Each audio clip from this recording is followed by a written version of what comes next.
until Thursday in November to say thanks. Thank you, Lord.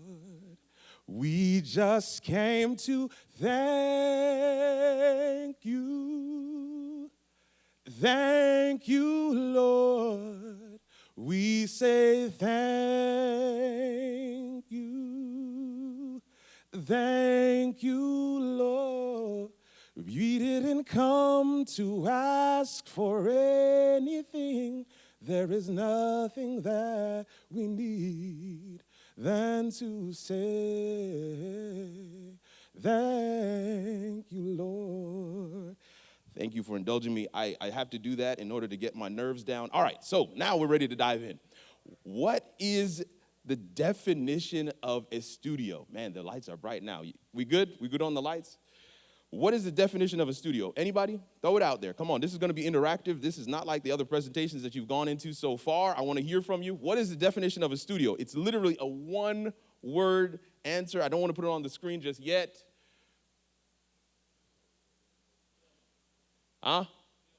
Filming. What is the definition of a studio? Recording is one word. That's a good word. Production is another good word. Control. Control. Control. There's a reason why this room is completely dark if there are no lights on. Because in order for you to have a good recording, in order for it to be a studio, you've got to have control over the elements. You've got to control how the sound is bouncing around you, which is real. The carpet in the room really helps for that. You got to control how the sound will be impacted or affected by the walls, and so there's some treatment on the walls for that. But if you look around, there's only lights that are on are the lights that the production team has turned on because they want to make sure that they have control over those lights. One of the things I always like to ask folks, regardless of where you are in your video journey, is do you want to go to the next level? That's not a question that you can answer with a word. You answer that question by your actions. You answer that question by what you do on a day-to-day basis. Somebody asked me at dinner last night, hey, can you show me how to do this thing with the metaverse? We were talking about some of the stuff that the gentleman talked about earlier today. And I said, you can find everything you're looking for online if you want to find it. If you want to find it. If you want to take your stuff to the next level. If you want to learn a new skill. If your why for learning that new skill is big enough, then you will figure out whatever it is you need to figure out to get that thing done. As a live video coach, I sit with people all the time trying to help them understand what their content area is. What should I share on YouTube? What should I share on? And a lot of times, I have to start by asking them, what is your why? And your why, if your why is I want to be popular, I want to have a lot of views, I want to have a lot of subscribers, I want to have brand recognition, I want to go viral, that's not a strong enough why to keep you going.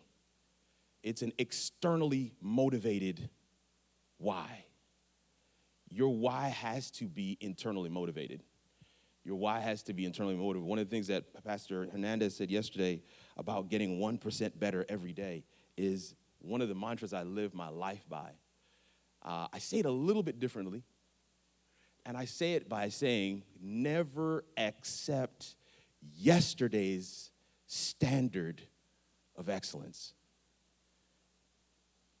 Never accept yesterday's standard of excellence. It is not a standard that is defined generally across the board by everyone. It is a standard that you define for yourself. Literally, you're only competing against you. You will see so much different equipment, both in the tech lab and here. I want to start by saying where you are is where you are today. Do not compare that with anyone else or anything else, because what you have with you right now is enough to get started. And starting is the most critical point. Some of you have already started. And so for you, the message on the screen is saying, what one thing can I do today that will take what I'm doing to yet again another level? What can I do today that would take what I'm doing to yet again another level? The question that I asked you earlier, now the answer is actually on the screen, and it says studio equals control. Controlling the elements, controlling what is seen, controlling what is photographed, controlling what is recorded. If you are in a space where you don't have control, it doesn't mean you can't record, doesn't mean you can't produce whatever it is you're doing. You just aren't necessarily in a studio. And the truth is, you don't need a full studio to put out your content. So we're going to talk about all the different pieces. But I do want you to leave with a firm understanding of what is the order of importance.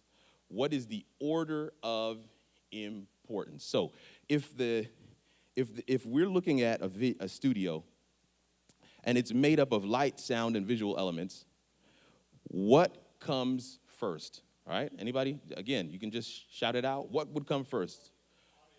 Man, audio. 2 audios are in the room. All right. So I'm going to give you a hint because, I can do this in this space. Some of the other places I get to speak at, I don't get to use this analogy, but Genesis 1:1, God has given us the order, the order in which all of studios should be set up.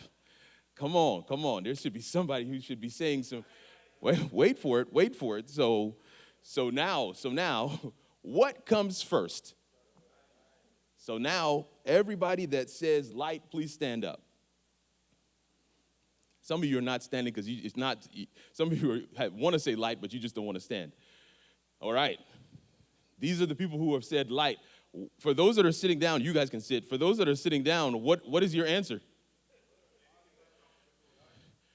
So somebody said audio. Okay, so, all right, let's say it together. Everybody ready?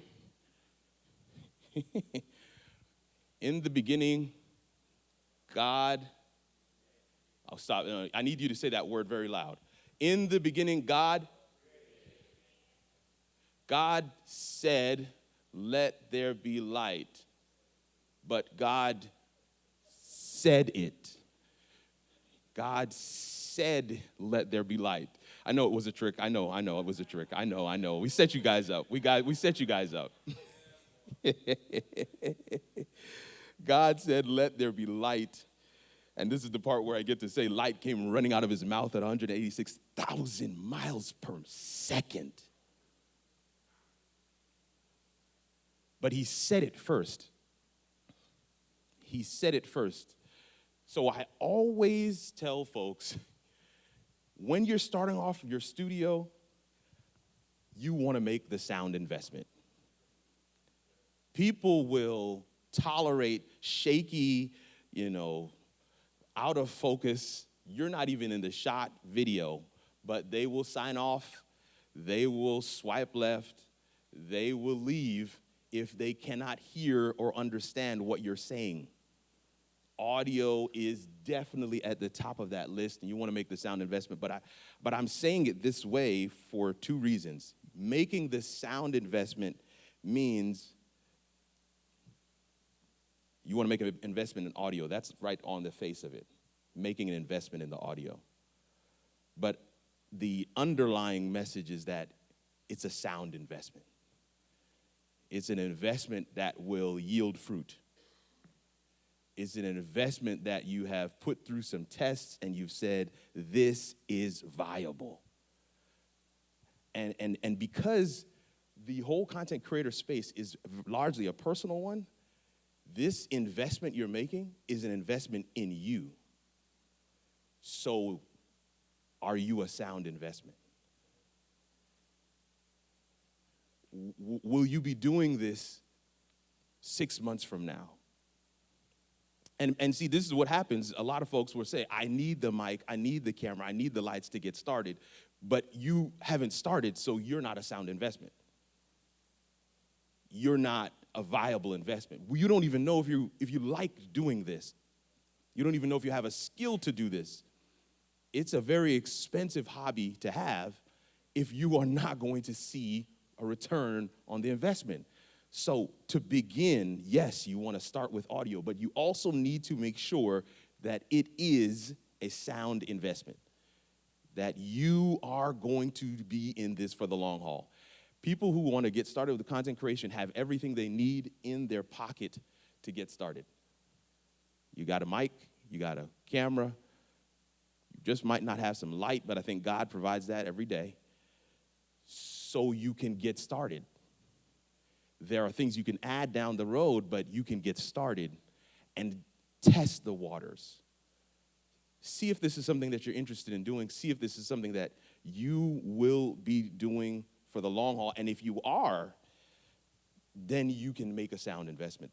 Of course, the next investment is light. You guys were right. Let there be light.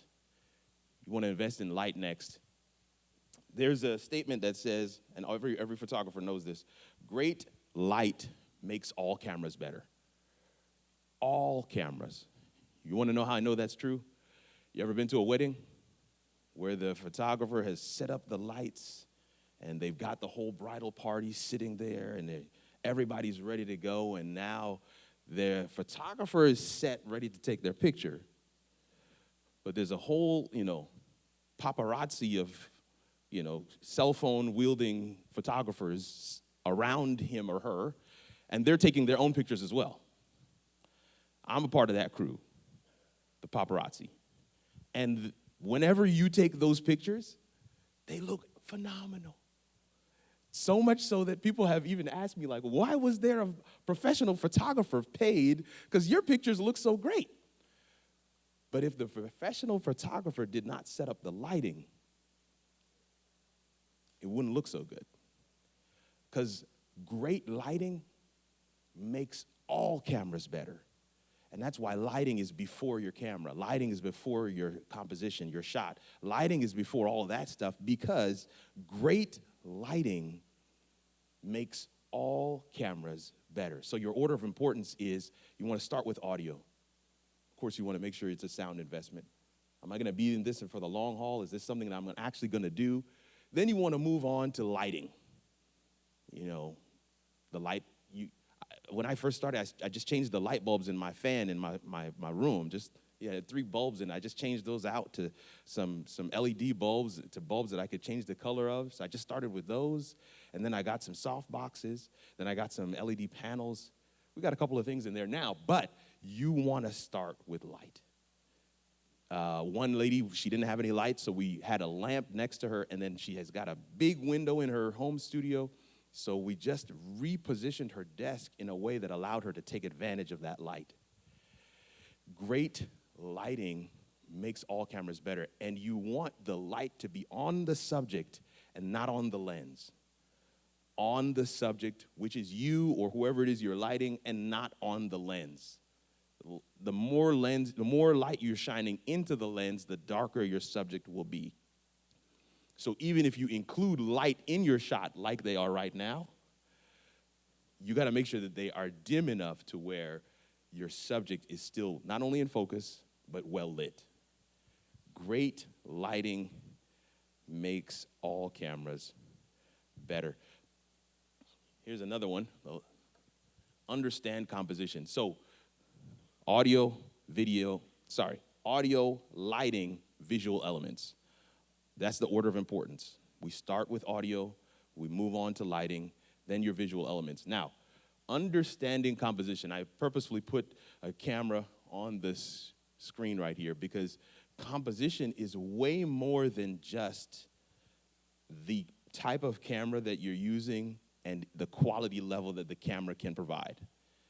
It is also, what are you putting in the shot?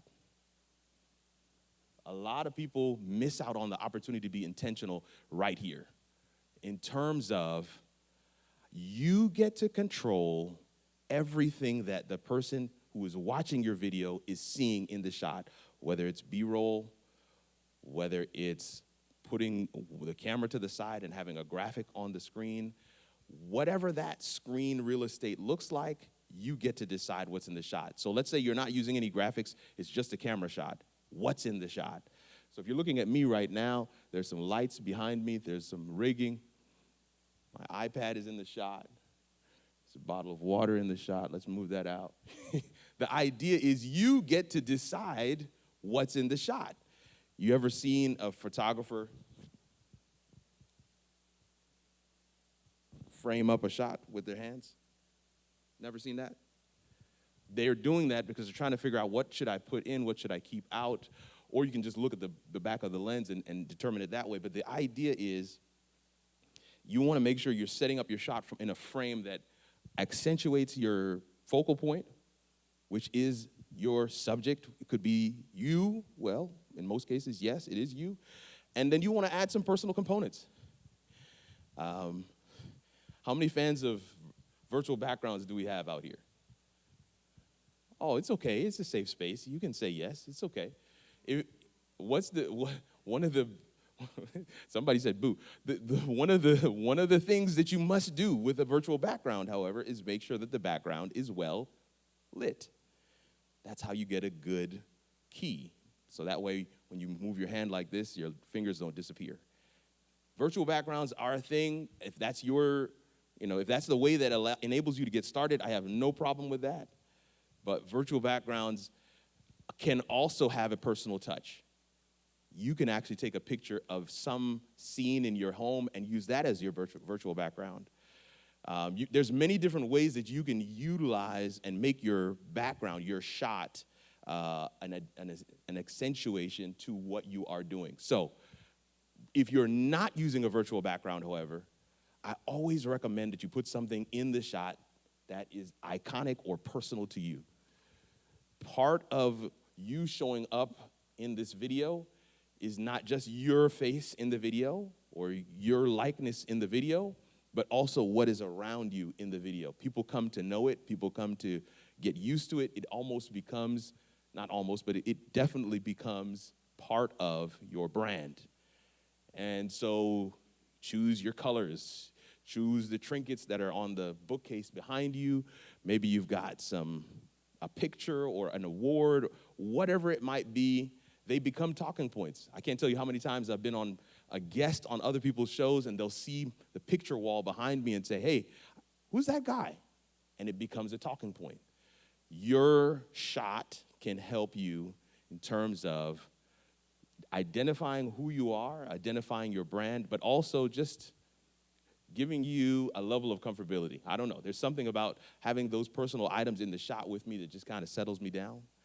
If that's something that will help you, definitely take that trick. Another thing in terms of your composition is what's on screen. What's on screen? What are people seeing on the screen? Are you putting graphics? Are you putting comments?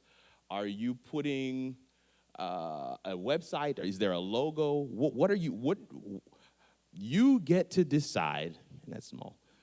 Oh, okay. You get to decide what's on the screen. So I think I have a better, we'll go through a couple of these. So on the screen right now is just a camera shot of Pastor Snell. This is his series that he did in North Carolina. There's really nothing. My website at the bottom is just a part of my slide deck. That wasn't a part of the live show. So there's really just the all the way in logo at the top and him. So that could be what you have on screen. That's it. You get to decide, however, what's on screen and how people engage with what's on the screen. And you need to be mindful that more things you put on screen, it also causes people to refocus and draw their attention back to what's happening. So having different camera angles is not just from the standpoint of, I want to show him from this side and this side. It's actually causing people in their brains literally have to refocus when we switch cameras. So here is another shot, slightly different, just a lower third that has his name. It has the series title, this the presenting conference with South Atlantic, who he is. That was a animated graphic that had some lines and stuff that went through it. Again, you get to choose what's on the screen, so you get to decide how people engage. Here's yet another one. All the way is on the bottom. Not very well seen. Again, probably not a great example, but you also get to decide what that looks like. Here is one where it's just the comment section on the screen. Well, a comment, I should say. Do you have the ability to put comments on the screen? And do you know what that does for engagement for your videos? When somebody can type something and see their comment show up, of course, you want to have consecrated folks managing the comment section. You don't want to just put any comment on screen at any given time. I used to joke with Pastor Lola Moore Johnston that I can actually talk to her as the producer with the comments. I would favorite different comments, and so when she would ask for stuff, I would respond with comments that I had saved. I would just put, oh, hallelujah, you on the right track, sis. You're doing a good job. And she said she really appreciated that because, of course, preaching in the virtual space, you don't have anybody in front of you. So having that visual confirmation, that visual feedback on screen kind of gave her some help. And again, you want to make sure you are talking to and setting up these kinds of scenarios with your teams and being intentional. Being intentional. Here's a final one. This particular broadcast had two hosts that were not in the building. They were both in different parts of the country, and they were joining us from home. So the two hosts, at certain points, the live audience had their thing, and the online audience had a different thing. I want to just say that one more time. The live audience had a different experience than the online audience. Stuff like welcome, stuff like announcements, stuff like giving. Even the anointing service, we had the pastors online do that independent of what was happening in the main sanctuary. Understanding how you want that flow to work, again, comes down to intentionality. So we're going to talk about, of course, all the gear and the equipment. We're going to get into some examples of some of that, but I wanted to talk about the composition, spend some time on composition, because it is dependent on what the experience you want to achieve for your audience.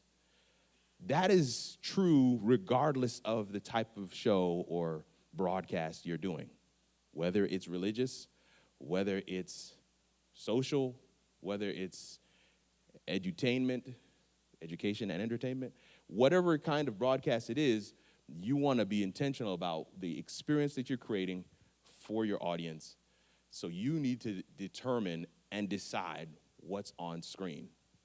Setting up the shot in a way that is meaningful, setting up the shot in a way that really pulls people in. In this instance, we were working with a media training school. And this was a Zoom, that's a funny picture.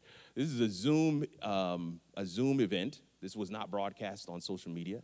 It was just to attendees in Zoom. And again, making sure that we had control over the entire experience. So even in Zoom, setting up a scenario where you have control of the shot. Now, to be clear, there are 3 cameras on screen, but the entire screen is the shot. you have control over the entire screen, so you have control over the shot. This was the presentation that I was giving. I was on screen in one corner. My presentation was next to me. You had the logo in the bottom. You had comments coming up on the bottom of the screen. You get to decide what that looks like, what that feel is, and you want to just be intentional of how you're going to set that up so that people can engage around what it is you're doing. These are not hard things to do, but again, just utilizing the platforms that are out there to be able to create an experience that is meaningful. Anybody familiar with the different tiers that there are in terms of live streaming? There's tier 1. Anybody familiar with what tier 1 is? Live streaming, tier 1 is your phone. That's tier 1. There's nothing in between you and the platform you're streaming to. Most of the time, you can't stream to multiple. It's just you and your phone. Of course, you do know you can just go live on YouTube if you have 1,000 subscribers or more. You can go live on Facebook. You don't have any requirements just as long as you have an account. You can go live on Twitter. You can go live on LinkedIn if you've applied for LinkedIn Live. So you can go live from your mobile device at any given time. And you can, one of the things that you can do in your live stream setup, of course, you could just use the phone as it is. But you could also use something like this. And so what this is just a mini tripod, phone holder, and this is a Shure MV88 microphone. And again, if you want to test some of this stuff out, I will be in the tech lab both evenings this week. But you can plug this up. This cable is meant for a phone. So the only thing you're missing here is light. So you have the option of just using your phone by itself, or you can put your phone in something like this, have it stable, have a great microphone, and be able to stream in that way. Tier 1 is just your phone. Anybody familiar with what Tier 2 is? Tier 2 is web-based. So any examples of web-based? Anybody using web-based streaming platforms? Okay. Yeah. StreamYard, any others? Restream. BeLive is another. And you guys are using these platforms? Right. They're fully web-based. You don't install anything. Everything is in the browser, and it enables you to have a really good production feel from your computer. It does require a computer. It does require a camera. Most laptops have a camera, but if you're using your desktop, you can connect up a webcam to your desktop as well. So how would you take your computer? You kind of see the answer there already. So now if I have my computer set up like this, what are they seeing of me? They're probably seeing up my nose, correct?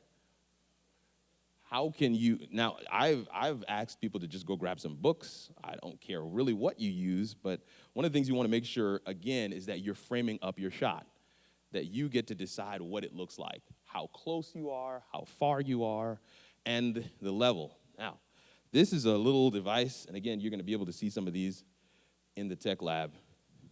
I think it's $17 at last I checked on Amazon, and you can put your laptop on it.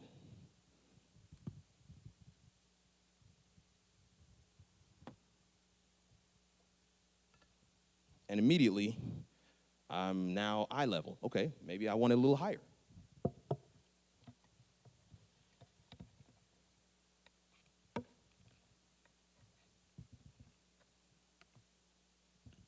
And it's eye level. The idea is simply, for $17, you can get rid of that shot that doesn't look too appealing. $17, you can set up, even with your laptop, to get a good framing on your video for $17. And you can take your webcam. If you don't like the camera that's on your laptop, you can purchase a USB webcam, put that on top here, and you're good to go. And so for your tier 2 streaming platforms, it will see your webcam. You just pull that down in the drop-down list, and you're good to go. Another thing that you can do to take your tier 2 streaming platform to the next level is add a camera. Now, this is going to take you into making some investments. You can add a camera, you can add a microphone with that camera, and the only thing that a camera will require, if you're not familiar with this, is a capture card. And all the capture card does, it takes the signal from your camera and makes it available on your computer as a webcam. So anywhere a webcam shows up, capture card will show up. So that's another real cool way that you can do that. But another thing that most people do is they take the camera, they put it either on what, a tripod or something? What if you don't have space for a tripod? You can attach something to the back of your desk. This stand it comes in a 2-pack for, I think it's $30. And you can put your camera on top of that. You can adjust it to whatever height you want. Have your laptop sitting in front of that. And again, your setup is done in a way that allows you to decide what the framing is, how people will see you, and the quality level just by using some of these utilities. The camera would still be the most expensive thing that you've spent on so far. Again, at the tier 2 level, you can use an audio interface. An USB audio interfaces come in all kinds of shapes and sizes. This is an example of one, just the one that I had free at home that I could bring with me. But I use at home, I use a Rodecaster Pro. I also use a Focusrite Scarlett 2i2. There are many different brands of audio interfaces. Even if you have a full soundboard at your home, at your church, you're still going to need to get that audio into the stream in some way. Now, if you're using one of the other tier streaming platforms, then you won't need to worry about some of this. But if you're at tier 2, you are going to need to figure out a way to make your audio digital. And you do that with a USB audio interface. Doesn't matter the brand. I'm not really pushing a brand per se. I'm just saying you will need to do that with an audio interface. So that is tier 2. Doing some of your streaming with a web-based streaming solution. Anybody want to take a guess as to what tier 3 is? I hear some people saying it, but it's not 100% clear. Say it one more time. Okay, I heard somebody say OBS. Yes, OBS is definitely an example of tier 3 streaming. But what does OBS represent? That software installed. So the term is you will have to install it on your computer. It is not web-based. And because it's installed, there's several things that come to mind right away. You cannot connect to it from multiple different locations, right? Like you would a web-based streaming solution. It's installed in one place, so all of your assets, everything is in that one place. Of course, it is going to be dependent on your computer. So can your computer run OBS? OBS is actually a very powerful system, but it requires resources. And so I always want to caution folks, you may not be at the level where you can do something like an OBS or a vMix or an Ecamm or a Wirecast. All of those are installed solutions that you would use from your computer. I prefer them. Actually, Tier 3 is one of my preferred streaming platforms because of the amount of things that you can do to really make your stream look great. But most people in their ability, especially if you're starting out small, Tier 2 is the easiest. In fact, for a lot of people, Tier 2 is actually easier than Tier 1. It's easier to go live with StreamYard than it is from your phone. Straight up. Even from my phone, I still use StreamYard. It's just easier. I can stream to multiple destinations, connect in my phone, done. So you will consider, again, what is the experience you want for your end viewer, and whatever those things are, you want to be able to bring them in these platforms. Both Tier 2 and Tier 3 do some similar things. They give you the ability to bring in comments. They give you the ability to bring in guests. They give you the ability to have different layouts on the screen to be able to play videos, overlays, graphics, to basically create a production so that the experience for your end viewer is something that is desirable. Tier 1 phone, Tier 2 is that a question? I'm coming to you. So Tier 1 phone, Tier 2 web-based, Tier 3 installed. So then what's Tier 4? I don't think I had put Tier 4 in my list. So Tier 4 is definitely hardware. When you're using a software platform in the Tier 3, right? So if you're using OBS, the encoder is inside OBS. All of the different things that you would have components for. So anybody done any live streaming or broadcast long before these other platforms come out? Everybody familiar with some of the Blackmagic equipment, some of the Teradek equipment? If you're old school broadcast folks, you know platforms like Livestream, which used to be Mogulus, but Livestream is now purchased by Vimeo, so that's their OTT thing. But there's so many different hardware components that you can set up and be able to do your stream. Now you have more control, but it's far more expensive. It's far more expensive, requires a huge footprint to be able to take care and set everything up. But Tier 4 is another option. What these guys have set up in the back, my assumption is something like a Tier 4, where they've got production cameras, production switchers. You need a different person for every one of the activities. Whereas with Tier 3, Tier 2, you could probably do a one-man show. And again, some will argue what's better, what's worse. I'm not here to argue that. I'm here to say it's about what you want your experience to be. You just need to know what those levels are so that you can determine what that experience is for your end viewer, for the people who are watching. How do you want them to watch? How do you want that experience to be? And you want to be intentional about setting that thing up. Where are we at on time, Doc? Okay, so I'm going to probably do the demo later in the tech lab, and I'm going to take some questions now. So you had a question in the back. If anybody else has any questions, please feel free. Do you have the app? Are you able to pull up questions in the app? Okay, so he'll pull up questions in the app, but sir, in the back, go ahead.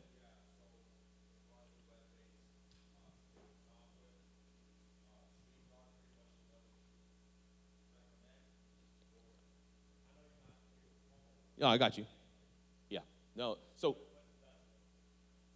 the easiest one to get started with is StreamYard. That's how I would describe it. It is the easiest one. It's the lowest bar for entry. It's actually where I start. Any of my coaching clients, I start them at StreamYard. There are several. The best one, again, depends on what you want that experience to be. So one of the ones that I am testing and working with right now, if you look at my YouTube channel, you'll see a whole playlist of videos on EVMux. EV as in Victor, MUX, EVMux. EVMux is one that I really like. It's still got some bugs, but if they get it right, it could really be a game changer because it straddles the fence between Tier 2 and Tier 3. Gives you a lot of that functionality of Tier 3, but of course it's still in the browser. So it's made by remote producers, so they understand what a producer is gonna want out of a platform.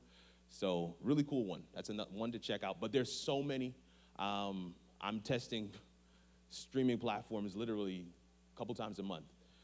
Private betas, there's so many that are on the horizon that are coming in the next year. So again, I still say StreamYard's one of the easiest to get started with, but then there are others. Any other questions?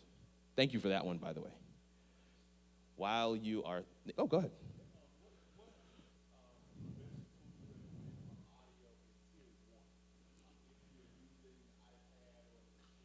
Mm-hmm. Yeah.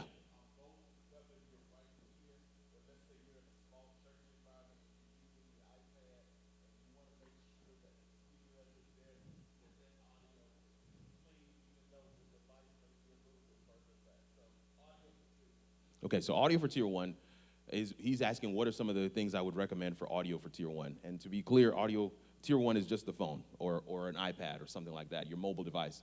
What I would recommend, first on the front side, right? So not in the church environment. Let's say you're just doing your own thing. You want to, it's going to sound counterintuitive, but you want to select the right location. Don't, so maybe not in the kitchen where the kids are yelling at one another. You get my point. You want to select the right location. That's going to be, so having a location, listen, I've set up clients in the closet because it's, you can close the door, you get, it's going to be good, clean sound. Nobody really knows where they are on the live stream. I mean, several clients I've set up in their closet, in their bedroom. And you get that, you're basically creating a sound chamber. So location is going to be critical if you're doing it off-site. But in either scenario, especially if you're in a large room, let's say I'm up on the stage here and I've got an iPad on a tripod right in the middle right there, I would use something, I would recommend a wireless solution. I use the Rode Wireless Go 2 system. Rode Wireless Go 2. It connects to any device, camera, phone, whatever. It will connect, and then it comes with two. So the receiver connects to the device. It comes with two transmitters, so you can mic up two subjects, put it right on them, or you can plug in a lapel mic to it and hide this and snake up the lapel to wherever it is. The idea is you got to get the mic closer to the person. So if you're going to have the iPad further away, you got to get the mic closer. And so this is a solution. It's a system. That's why they call it a system. The Rode Wireless Go 2 system, it solves that problem. And there are not many other systems like this on the market, not at a prosumer level. I do like those. Anyway, we can go down the rabbit hole, but in terms of making sure, regardless of the brand, you want to have a wireless mic that's going to be able to connect to that device and then bring that audio in. That's going to give you the best sound. And again, it is going to be an investment, but your sound is where I would, if I'm going to spend anywhere, I'm going to spend on sound. I thought I saw another hand. Oh, yes. Ceremonic. So there's some other, yeah, go ahead. Oh, sorry. In the 5 minutes we have left, I'm just mindful that we're 100% virtual and 100% in person. Oh, we do need you to come to the mic. If you have a question, please come to the mic so that those that are viewing can get that experience. Thank you. While you are coming, that is a great point. There are many, and you want to do your homework on these things. I am not pushing one brand over another. We want to do your homework, but the idea is there are wireless mic systems out there that you can grab. And again, the audio piece is generally where you want to make that initial investment. So while we're seeing if there's any other questions, I want to I've got the final quote on the screen, and that just simply says, information plus application equals transformation. If you apply what you have learned here, not just in this session, but several of these sessions that you are going to go through, you will experience transformation. And the final slide, using low tech, as our previous presenter said, is my QR code. If you guys want to find me, follow me, understand some of the things that I'm doing, by all means, scan that. Right at the top of that page is a button that says Let's Meet. I always offer a free 15-minute call with anybody that's interested, anybody that's wanting to talk about anything. So if that's something that you're interested in, by all means, go ahead and set that up. Any final questions as we get ready to let you go and experience the other session on photography, and then we'll have another crew come in here. Yes, go ahead.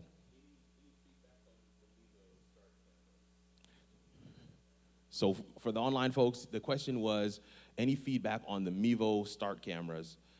So Mevo has had its, kind of a turbulent history there. They are good. They are good. I've seen several churches implementing them, and they get you across the line. They're giving you high definition, and you can connect them into several tier 3 streaming platforms directly. And so for those that are not familiar, the Mevo, you have a component or a controller on your phone or iPad, and you can zoom in. One camera can give you 4 different shots. It's a really cool setup. So it is an option for many. So I guess maybe I'm just kind of giving a little bit of general information around the Mevo. What was your question, though? It's a start. It's a start. It's one of those things where, especially in a room like this one, would you just use a camera like one of these? No, you'd want something like a Mevo. PTZ is also an option for a lot of folks, pan, tilt, zoom cameras. The Mevo kind of gives you a similar look and feel, but it's a lot of the benefits of the Mevo is how you implement it. And so it's also going to come down to your space and your church or in whatever environment you find yourself in. I hope that that's helpful. But yeah, the Mevo is a good starting point. But generally speaking, most people get the Mevos, they'll use that for a while, and then they'll end up saying, we really want to upgrade. Just really quick, so people are aware, in the 3 or 4 level, ATEM put all their minis on sale. Yes. And a significant discount right now. So the Mini Pro, which has the encoder built in, is half the price it used to be. Yeah, the ATEM Mini lineup is absolutely phenomenal. That was actually one of the pieces of equipment that I forgot to bring. And actually, the ATEM Mini is usable even in the Tier 2. A lot of my clients are using the ATEM Mini, not even the Pro, just the ATEM Mini, which basically just a camera switcher in the Tier 2 platform. So you have that as a webcam in your StreamYard, BeLive, Restream, whatever, and you can switch your cameras from there. So definitely a great comment. Thank you so much for sharing that. We've used Mevo in our church. Yeah. And we have version 1 and 2. They're really a headache if they're not hardwired. So make sure you hardwire your network, and then it will work. But just keep in mind you have no Zoom. That's the biggest frustration with it. So if you get the free pack, it will work for that, but it has to be hardwired. Yeah, there's a lot of a really good information out there on the Mevo. If you're actually looking into buying the Mevo system, I would definitely, consider doing some sleuthing, some homework on YouTube University, and then maybe even talking with others in your sphere or even myself, because there's a lot to consider. A lot of it comes down to the space. A lot of it comes down to, when I light my studio, for me, it's different than if I was going to light my brother right here, because, we're not the same skin tone. There's just, everything is specific to what you're actually doing at the time. So blanket fixes or blanket statements, most times in this sphere, does not work. We got to know what you're working towards. And if your goal is different, then some of this stuff may not apply to you. So understanding what that overarching goal is and being intentional about that, recognizing what your why is in terms of, what's my motivator, and then making those investments in that order, and then deciding, okay, what is that experience going to be? That will help you to determine what tier you want to be in. Tier 1, phone. Tier 2, web-based. Tier 3, locally installed. Or Tier 4, where we've got all entire production set up. I want to say a word of thanks to all of you guys for your time, your attention. Appreciate you for coming. Hope that this was meaningful for you. And again, one of the things I absolutely love to do is work with church faith-based entities. I work with a lot of non-Adventists and some Adventists, entities of faith, and they're doing amazing things with video, and particularly live video. So I want to make sure that we're able to connect with you guys as well and be able to share some of that detail with you. Thank you again.